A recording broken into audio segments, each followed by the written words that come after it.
Today, we're going to talk about the science of how to catch up in life. And you may be one of these people that's kind of wondering, is it too late for me to start? Or you're thinking like, oh my God, I should have started a long time ago. There's no way I'll catch up. And you sort of recognize that people in life who start early are the ones that get ahead, right? Because it's like getting a 4.0 in high school, it lets you get into a good college. If you get into a good college, then you do well there, and then you can sort of get into a good grad school, or you can get a good job. And then if you're like working at a prestigious company, or you go to a fancy like medical school like Harvard or Yale, then you'll sort of get more advantages, and then you get better training. And sort of, we kind of feel like if you miss the boat at some point, you're sort of screwed. If you're ready to take the next step on your mental health journey, check out Dr. K's Guide. It's an immersive resource that distills over 20 years of my experience, laid out in a way that is tailored to your needs. So if you're ready to better understand your mind and take control of it, check out the link in the description below. So this is a video about how that is absolutely not true. And we're going to start by giving you evidence that you can absolutely catch up. And then chances are what's going to happen is you're not going to believe me, which is totally fine. Then what we're going to do is we're going to teach you the science of how to catch up. And we're going to sort of explore the science of growth and how human beings actually grow. We're going to lay it out for you really good. And at that point, you still may not believe me. And then we're going to get to the best part of the video, which is how the mind sabotages your ability to catch up.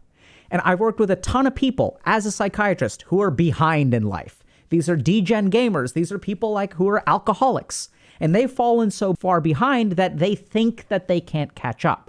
But it turns out that the one thing that gets in the way more than anything else is themselves.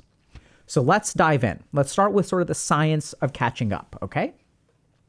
So we're going to start by looking at things called something called catch-up growth. So if you take infants between the ages of 6 months and 2 years, and they sort of miss out on nutrition, it turns out that they're kind of like small, right? So their growth is stunted. But if you start feeding them normally after 2 years, if they miss this critical period of growth, it turns out that they actually completely catch up to normal, and they can actually be a completely normal size. So we sort of know that biologically, catching up on growth is actually built into our genetic structure and our physiology. And if you sort of think about this, this makes evolutionary sense, right? Let's say that I'm like a monkey, and then there's a period of like drought. And so I sort of miss like 1 year of like eating really good. And so I'm smaller than all the other monkeys. But then evolutionarily, like as soon as I get food, it is an advantage for my body to learn how to catch up with lost time, right? So I want to still continue to grow so that I can fight and mate and all that kind of good stuff. So the moment that I get food, my body is actually going to be more optimized to absorb those nutrients and catch up. But if you're someone who's fallen behind, you're going to say something like, oh, but Dr. K, that may be true, but that's the body. Like the body is different and the mind is different, Dr. K. It doesn't work for the mind. Turns out that that is false. It absolutely works for the mind. So there's another area of research called attachment and behavioral catch-up, right? Which is kind of weird. It's called the ABCs. And what attachment and behavioral catch-up is about the formation of relationships. So what we also know is that there are critical periods in our development where we form relationships. If y'all are kind of familiar with attachment theory, it sort of helps us be secure in the world. If we grow up in a secure environment where we feel safe, it leads to our confidence. As we become confident, we can trust other human beings. As we can trust other human beings, we can connect with them. We can sort of apply for job interviews, and we can believe in ourselves and like all that other good crap. There's so much stuff that comes down to our core relationships. And so what people may think is that, okay, but like, what if I had a screwed up childhood? I'm behind. I don't know how to make friends. I don't believe in myself. Well, that's what's so cool about the research behind ABC, or attachment and behavioral catch up, is we actually know that there are ways that you can catch up in all of that stuff too. You can develop confidence in yourself. You can start to feel safe in the world, and you can develop like lasting and meaningful and impactful relationships instead of just being, a bundle of anxiety all day long. And so we actually have research on the outcomes of the ABCs, which work well. So we have good evidence that catch-up is actually baked into our genes, our physiology, and even our neurochemistry. That evolutionarily, the body and brain are designed to catch up after a period of things not working well or things not being ideal. So The next thing that we're going to get into is how. What do we know about the science of growth and the science of catch-up? We're going to start with a really simple analogy of like working out, okay? So let's say that I'm doing bench pressing, right? Because like, I'm going to be a Chad, Dr. K, like, let's get big, man. Let's get swole. So if we're going to do that, let's say I bench press and I do 10 reps. So what is our experience of like, what do we know about the science of like where the growth happens? The first 5 reps, I get very little growth. Next 3 reps, I get a little bit of growth. It's really during the last 2 reps when the strain is the highest that I actually get the most kind of growth and stress on the muscle fiber. And as I stress that muscle fiber for the last 2 reps, that's actually what's responsible for the most growth. So if you kind of think about even people who work out, let's kind of think about that for a second, right? So if there's someone who works out for 30 years and someone who works out for 3 years, is the person who works out for 30 years going to be necessarily more swole or in shape than the person who's been working out for 3 years? And the answer is absolutely not. What determines which one of those people is actually in better shape? It has to do with the way that they work out, right? So if someone does 8 reps for 30 years, they will not be as physically strong as someone who does 10 reps for 3 years, because it's in that last window of time that we actually see the most growth. And when I've worked with people who are behind, what we essentially optimize for is that last 10 to 20% of effort where the real growth happens. And the big problem with people who kind of struggle with catching up in life is that they'll kind of half-ass it, right? So you'll do like 5 reps, you'll do 6 reps, but you won't actually push yourself like completely to the limit.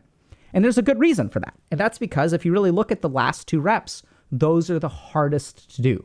So what do we know about the science of growth and the science of catching up? That you need a small amount of help to make it successful. Now, this is where immediately half the people that I've worked with, or more than half of the people that I've worked with, have a reaction to that. They say, oh my God, Dr. K, you're saying I can't catch up without help. And what they automatically start doing, and you may be doing this as well, is they start thinking like, oh my God, I have fallen so far behind. I'm going to need so much help to catch up, right? It's not fair for someone, I'm 10 years behind. Is someone supposed to help me like redo those 10 years? The answer is absolutely not. You do not need help for the whole journey. You just need help for 10 to 20% of the journey. So let's go back to our working out analogy and think about this, right? So when I have a workout buddy, what does the workout buddy help me with? They don't help me with the first 5 reps. They don't help me necessarily with the next 3 reps. They help me usually with the last rep. And that's really all we need help for. So what we sort of know from people who are like trying to catch up in life, if you look at people who are like alcoholics, or you look at something like psychotherapy. So if I'm working with a degen gamer, how much of my help do they actually need? They don't need me to help them like 24 hours a day. They don't even need me to help them 16 hours a day. They don't even need me to help them every day. All they need is 1 hour of support, either coaching or psychotherapy, once a week. And that's that tiny amount that really leads to that like exponential growth. So if you're struggling to catch up in life, one of the things that you really need to do is get some help. But you don't need that help to help you with the whole journey. You can still do most of it on your own. It's in those little moments where you feel like you can't do what you need to do that I strongly encourage you to ask for help. So that can be something as simple as working with a coach or a psychotherapist for once a week. It can be finding a workout buddy to try to help you like work out a little bit. It can be recruiting a friend to help you like cook twice a week, right? Or teach you how to cook. You need actually a very small amount of effort or help to actually get you into that maximal growth phase. Okay, so that's the first thing to understand. Second thing you need to understand about the science of catching up is if you want to catch up, you've got to change your environment some. So what we sort of know about the science of addiction is when people have a particular friend group, those people, that friend group will lead to particular behaviors. Okay, so if I have friends that, I don't know, like drink all the time and I hang out with them, it'll make it easier for me to drink all the time. If I have friends who are potheads or gamers, and those are the people that I hang out with on Discord or IRL, that's the behavior that I'm going to end up engaging in.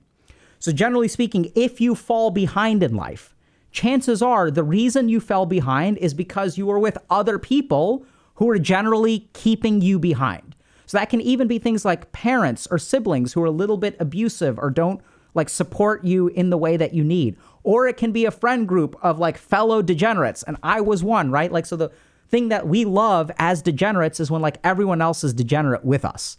Because if everyone else is like out there living their life, then I'm going to feel really bad about myself. So I actually end up avoiding those people that make me feel bad about myself. And I join my tribe, which is the degenerates. And we're all going to be degenerates together. We're going to be anti-capitalism, anti-work, anti-the man, anti-everything. And we're going to sit here and we're going to smoke our pot and we're going to play our games and it's going to be great. I'm not saying that capitalism isn't bad in some ways, but what I'm encouraging you to think a little bit about the company you keep. And what we know from like the science of things like addiction recovery is that changing your company is really important. Now the question is, okay, how do I do that, Dr. K? How do I just change my company? So I'm going to teach y'all a couple of really simple techniques, okay? So here is how you expand your social circle.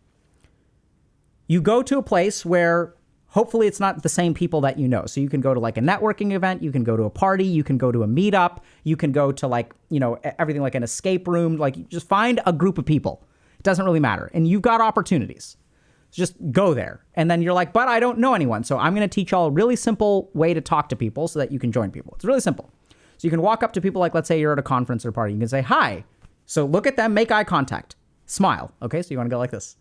Actually, you don't want to go like, that's fucking weird. If you're like, look, here I am. Don't do that. Don't do the hand motions, okay? Just look at them and then just smile. Right? So nod and make eye contact, and then they know you're coming over. This dodges the problem that a lot of people who struggle with social activity struggle with, which is like, how do you insert yourself into the conversation? You walk up to a crowd of people, they're just standing there, and then you're like just standing there awkwardly. You're not participating in anything. You're not like saying anything. You can't get a word in. So like, how do you avoid that? You make eye contact with someone in the group. And you smile at them, you nod or something like that, and then you walk over. So this person now knows that you are coming in, okay? Next thing that you can do is you can just say, hi, my name is Alok. I'm looking to expand my social circle or get into new things. It's nice to meet you. That's it. Because a lot of times we wonder, okay, what's my excuse for like entering into a group of people? I need some kind of reason. Do I need to explain to them that I have no friends and I'm socially awkward? No, you can just say, hi, my name is Alok. I'm looking to learn more about whatever this is, or I'm looking to expand my social circle. It's a pleasure to meet you. And then you shake hands with everybody. Now you're a part of the conversation, okay? That's simple. So then the other thing that you can do is once you're a part of the conversation, you can just ask people open-ended questions about whatever they're talking about. But you want to ask like 1 to 2 questions and then like let other people ask questions as well. So you don't want to hammer them with question after question after question. But if people are talking about, I don't know, they're talking about their favorite place to go scuba diving, you can say, oh, that's really awesome. Can you help me understand like how you got into scuba diving? So you can just ask an open-ended question about whatever they're talking about, and then you'll be totally fine. Okay, so that's how to insert yourself into a group of people. So this is what we need to do. We need to change our social environment because the social environment will inform our behavior. The second thing that we need to do to catch up is to change our physical environment. So when I was trying to put my life together, I actually had 2 desks. And one of them I picked up on the street and I was poor and stuff. So I had one laptop. I didn't have space for 2 computers. But what I would do is I'd take the same laptop that I would game with. I'd log out of the laptop. I'd move over to my other desk and I would stick the laptop there and I'd log into my work login. Even that kind of cognitive shift or that environment shift will shape the way that your brain thinks. So if you can go to a library, if you can go to a coffee shop, if you can even just log out of your computer and switch to a different space, like taking your laptop to a couch, whatever you can do to shift your environment will shift your thinking, okay? So get a little bit of help. It's okay to ask for help, by the way. And y'all may be wondering like, hey, like, how do I ask for help? It depends on what you're trying to catch up with. So if you're trying to catch up with socializing, you can walk up to people and you can say, hey, I'm looking to expand my social circle, you know? Are y'all down to, I'd learn to love more. I'd love to learn more about what y'all are talking about. And then at the end of the conversation, you can be like, hey, it was like really cool hanging out with y'all. Are y'all down to hang out sometime? And just ask, right? The worst that they can say is no, and that's okay. So you want to expand your social circle. You need some amount of help, whether that's a psychiatrist, therapist, coach, friend, workout buddy, whatever. Get some kind of help. Change your social circle and change your environment. So now if you've gotten this far, you may be wondering a little bit about, okay, Dr. K, like this sounds great, but like I still don't think it'll work for me, right? You make it sound so easy. There's no way, bruh, you don't understand, Dr. K. Like, I'm 15 years behind in life. There's no way that walking up to a group of people and telling them, hey, I want to expand my social circle is going to make up for all the crap that I'm behind on. You are absolutely correct. And this is where we get to how the mind sabotages you when you try to catch up. So there are two things that sabotage us when we try to catch up. And this is the real reason that people don't catch up. It's because there's like tons of data, right? And like, I'm a psychiatrist that trained at Harvard and I was faculty there. I know what I'm talking about. But what is your mind telling you right now? It's not going to work for me. That's not how it works. We have evidence from physiology and nutrition. We have evidence about attachment theory and confidence. We even have like a nice plan that's been laid out. It's not everything, right? It won't get you 100% of the way there, but that's where to start. But what is your mind doing? Your mind is saying, no, it's not going to work. Or that won't work for this reason. So now we need to understand what really sabotages us when we need to catch up. Two things. The first thing that sabotages us are our emotions. So when you try to catch up in life, your mind will give you reasons to not catch up, right? So it'll say, don't go to that party. No one will like you. Or it won't be enough. These are really classics that I've worked with tons of people who are behind. It won't be enough. It won't be enough. And if you've been thinking that, pay attention, okay? It won't be enough. It's not going to work. It'll work for other people, which we'll get to. So now if we pay attention to what's happening in your mind, what is the direction of all of these thoughts? The direction of all of these thoughts is to not do it, okay? Now, this is what we have to understand about the mind. The mind may present you with things that seem logical, but generally speaking, if you're behind in life, chances are your emotions are controlling you. The biggest misunderstanding in our society today is that even if we're logical, our logical circuitry in the brain is literally controlled by our emotions. Our emotions have a controller where they're hitting buttons and they're controlling our logic. And this is why when someone is emotional, you can argue with them as much as you want to, but they will keep on coming up with reasons to logically disagree with you. You can see this in political arguments. You can see it with arguments with idiots on the internet. It doesn't matter how logical you are. They have plenty of logic to refute your logic. And this is the real problem where people get tripped up, is because when you have a logical reason to not do something, what do you try to fix? You try to fix that reason, right? You try to solve that problem. Okay, how can I go there and make it worthwhile? How can I be sure that this will work? Because it'll be a waste of time and then I'll be further behind, so I can't afford to do this. Sounding familiar? But what is the direction of all of these thoughts? The direction of all of these thoughts is to not get you to do something. And that's how you know that it's emotional in nature. Because if it's truly logical, any logical thought should end up, they shouldn't all end up in the same place. When our emotions control our thoughts, the direction of all of the thoughts leads to the same place. And that's how you know that you're not even thinking logically. So what do we do about this? First of all, just acknowledge that there's some emotion here and try to decompress that emotion as best as you can. You can do everything from meditation to psychotherapy to even noticing that, wow, no matter what I do, my mind is giving me reasons to not try. And once you notice that, what you'll sort of discover is that shame is behind this. And why does shame get people to stop doing stuff? So this is important to understand. Why does your mind even do this in the first place? So if we think about shame, if you are ashamed of yourself because you're behind, you don't believe in yourself, okay?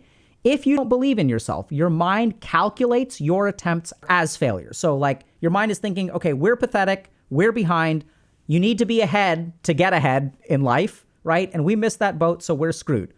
So if we try, we are destined to fail. If we're destined to fail, then that hurts, right? Because we're going to put forth all this effort and we're not going to get anything from it. That sounds like a bad deal. Imagine I came up to you and I said, boy, do I have an opportunity for you. You can give me $10,000 and you're going to get shit all for it, right? I'm launching my new crypto coin and you can buy it today for 10 grand and you will get one HG Dr. K coin, and the HG Dr. K coin will give you nothing in return. Would you ever take that? No, of course not, right? I guess we're going to start our own cryptocurrency now. And this is what your mind is thinking. If you are ashamed of yourself and if you don't believe in yourself, it believes that all efforts will lead to failure. And if all efforts lead to failure, it is going to try to convince you to not buy that cryptocurrency. It is going to do everything within its power to protect you from that failure. which is precisely why it tries to sabotage your attempts to move forward. The second thing that the mind does, you have to watch out for I statements. So this is also something that's very important to understand. So if I'm behind in life, I start to form opinions of who I am. And if you're listening to this talk and you're saying, I can't do this, Dr. K, the people that you worked with are different. Or the reason they were able to catch up is because they worked with you, right? Your mind is going to generate all kinds of statements about how other people are different, but I can't do this. And it's also going to generate lots of logic, right? I didn't have those opportunities. I'm not as tall. I'm not as attractive. I'm not as wealthy. I'm not as smart. I'm not as disciplined. I'm not as lucky. I'm not all kinds of things. And so here's the really weird thing. When you start to believe something about yourself, it starts to shape what you choose to do or not do. So if I say something like, okay, I am socially anxious, I am socially awkward, that belief in myself is going to prevent me from engaging in whatever that activity is. So I'm not going to go to parties because I'm socially anxious. And so the beliefs that you have about yourself start to shape your actions and determine your future. And what always happens with the beliefs that you have about yourself is they become self-fulfilling prophecies. So if I believe I'm socially awkward, and I have all this evidence, by the way, Dr. K, it's not, the reason you're saying that is because bro, you don't know me. You don't know how socially awkward I am. I'm absolutely socially awkward. Okay, cool. So you're socially awkward. So then what? So you're not going to go to a party. And if you're not going to go to a party, then what? Your social skills will atrophy. And then what? And then you will become socially awkward. It's a vicious cycle in the wrong direction. The key thing to understand is these are all ego-based statements. They're statements of I am. And this may sound weird, but all that crap is BS because who you are is determined by your actions, right? The reason you're socially awkward is because you don't go to parties and then your social skills atrophy. What happens if you force yourself to go to a party? It's going to be painful, but then you will start to accumulate social skills. As you start to accumulate social skills, your identity of being socially awkward will start to decrease. And what I've seen with tons of people and myself as well is then your identity will change into I am someone who used to be socially awkward. And I'm telling you that as someone who used to be socially awkward. I was on the struggle bus with that a while ago, but now I've gotten better. And this is the really devastating thing about catching up is once we start making these ego-based statements and letting them control what we do, that is what we become. Because just think about it, right? So if I'm afraid of heights, it prevents me from climbing a mountain. Versus I acknowledge, hey, I'm afraid of heights, but I'm not going to let it control me. I'm going to climb a mountain anyway. How do I feel once I've climbed the mountain? Am I still afraid of heights? Yeah, but I did it anyway. And once you start doing that, something revolutionary will happen. Who you are no longer dictates what you do. And as who you are and your emotions no longer dictate what you do, this is when you will start catching up. This is the key thing. What keeps people stuck for 15 years is that they sabotage their efforts because their sense of ego, identity, and emotions get in the way of them even making progress. That's the real problem. It's not that catching up is actually hard to do, or it may be hard, but we know from all these studies about growth and muscle development and stuff like that, that you can absolutely catch up. I've done it. I started med school at the age of 28, and here I am today. I started, late in life. And you can absolutely do it. But what really gets in the way is the way that your mind tells you it's a waste of time, it's hopeless, it's not enough, this is not who you are. Since you are this way, you cannot do this thing. But the beautiful thing is that once you crack that, once you really realize that, start doing the things that are in the opposite direction of what your mind tells you. Notice that all of the logic in my mind is leading to one conclusion. My mind is actually trying to convince you. Why is your mind using logic? It's trying to convince you. It recognizes that this may not be true, but if it convinces you, it protects you from pain, but leaves you stuck. So if you want to catch up in life, understand this principle of growth and that the last 10 to 20% of effort is actually where most of the growth happens. Try to get a little bit of help. You don't need a ton of help. And by the way, now that we've sort of understood these emotions and this ego, we can also see that even the way that you react to me telling you you need help, ooh, you see those reactions? The reactions are like, no, it's too much. No one's going to be able to help me. It won't work. You see that? Get a little bit of help, change your environment, change your social circle. And most importantly, pay attention to the way that your mind sabotages you. And if you can do these things, you will absolutely catch up.